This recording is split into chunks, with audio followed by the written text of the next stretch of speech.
Ganda natin. Hopefully, gagana. Lalabas tubig. Kung hindi, portable. Testing natin. Kung meron.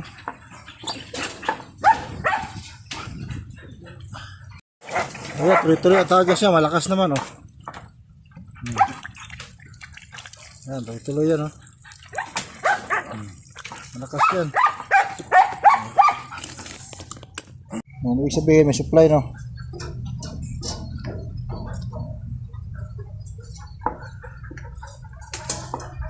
Oh. Yan, lumalabas pa, oh. Check natin. Yan, pumapara ganyan sana. Ngayon, malaman ito ngayon. Oh. Oh, lakas na, oh.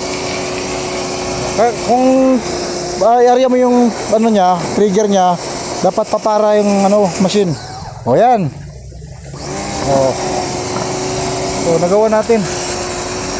O, wala na, tuloy-tuloy na siya, o.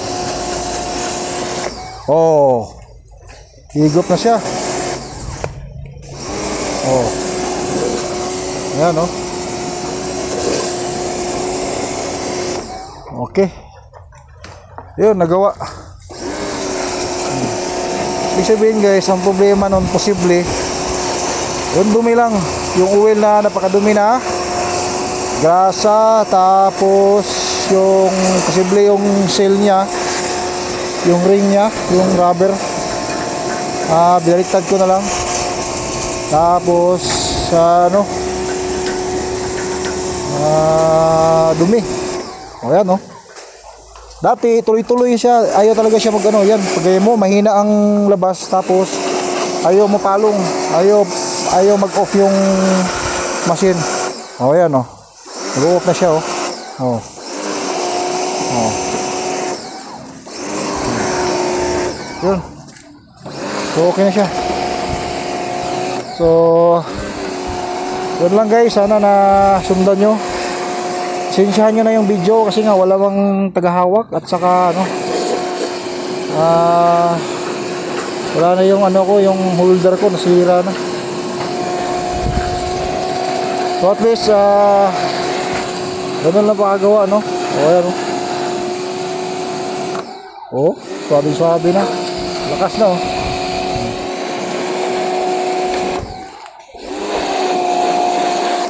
O, masaya na yung ano nito, may-ari.